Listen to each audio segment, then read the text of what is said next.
শ্রমজীবী মানুষের পক্ষ থেকে বক্তব্য নিয়ে আসছেন জনাব মহিবুল্লাহ মুহিব।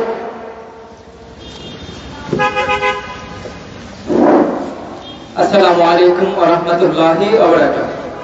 বাংলাদেশ শ্রমিক অধিকার পরিষদের পক্ষ থেকে সকলকে জানাই আন্তরিক শুভেচ্ছা ও অভিনন্দন। মঞ্চে উপবিষ্ট কেন্দ্রীয় নেতৃবৃন্দ এবং আমার সামনে উপবিষ্ট আমার সকল সহযোদ্ধা ভাই ও বোনেরা, সকলকে জানাই আসসালামু আলাইকুম ওয়া রাহমাতুল্লাহি ওয়া বারাকাতুহু। আজকে বক্তব্য দেওয়ার বেশি কিছু আমি মনে করছি না, এখানে আমার সিনিয়র নেতৃবৃন্দ বসা আছেন। আমি শুধু শ্রমিকদের পক্ষ থেকে আপনাদের কাছে আমি একটি দাবি করে ধরব। বাংলাদেশ স্বাধীনতার পর থেকে আজ পর্যন্ত আমরা শ্রমিক সর্বক্ষেত্রে নির্যাতিত, লাঞ্ছিত, অপমানিত এবং অপদস্থ। আমরা জানি ব্রিটিশ শাসনামলে বাংলাদেশের মানুষ অধিকার থেকে বঞ্চিত ছিল।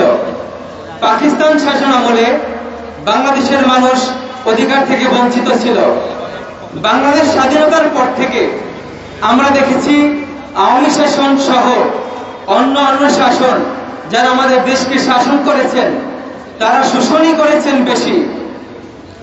তো আমি বলতে চাই 1971 সাল থেকে এখন পর্যন্ত বাংলাদেশের মানুষ আমরা অধিকার ফিরে পাইনি।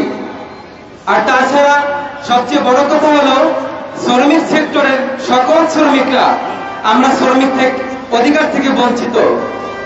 আমরা চাই বাংলাদেশের জাতীয় রাজনৈতিক নেতৃবৃন্দ সহ বিভিন্ন সংগঠনের কাছে দাবি করতে চাই, শ্রমিকদের পক্ষ থেকে গার্মেন্টস শ্রমিক, পরিবহন শ্রমিক, পোশাক শিল্প ইউনিট এবং রিক্সা শ্রমিক ইউনিট, হকার শ্রমিক ইউনিট, আমরা সকল শ্রমিক ইউনিট থেকে দাবি জানাতে চাই আপনাদের কাছে যে আমরা বড় অসহায়ের মধ্যে আছি। বাংলাদেশে আজকে কোটি কোটি কোটি শ্রমিক রয়েছে। যদি বাংলাদেশকে রক্ষা করতে হয় তাহলে আগে শ্রমিককে বাঁচাতে হবে। বাংলাদেশকে যদি একটি কল্যাণমূলক রাষ্ট্র গঠন করতে হয় আগে শ্রমিকদের অধিকার বাস্তবায়ন করতে হবে। আমার খুব দুঃখ হচ্ছে এবং আমি খুব কষ্ট পাচ্ছি, বাংলাদেশের এমন কোন রাজনৈতিক দল নেই আজ পর্যন্ত শ্রমিকদের জন্য লড়াই করেছেন বা সংগ্রাম করেছেন। এটা আমাদের জাতির জন্য খুবই লজ্জাকর বিষয়।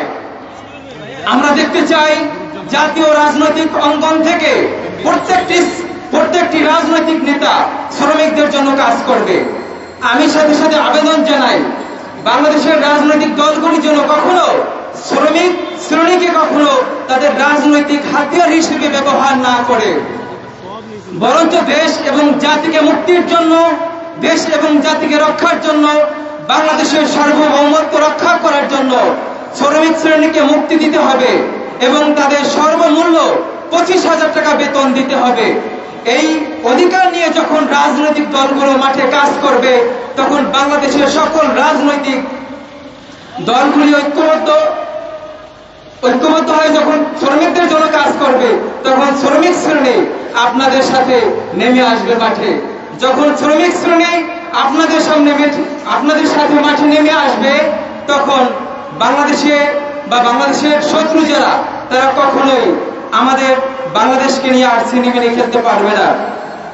আমি সর্বশেষ একটি কথা বলে আমি আমার বক্তব্য শেষ করতে চাই। আমরা যারা শ্রমিক আছি আমরা পথে ঘাটে অফিসে আদালতে লাঞ্ছিত হচ্ছি, অপমানিত হচ্ছি, আমরা না খেয়ে মারা যাচ্ছি, আমরা শ্রমিক শিকলবন্দী হয়ে আছি, আমরা চাকর হয়ে আছি, গোলাম হয়ে আছি। আমরা গোলাম হয়ে বাঁচতে চাই না, স্বাধীন বাংলাদেশে অন্তত মানুষের মর্যাদা পেয়ে মানুষের মতো মানুষ হয়ে বাঁচতে চাই।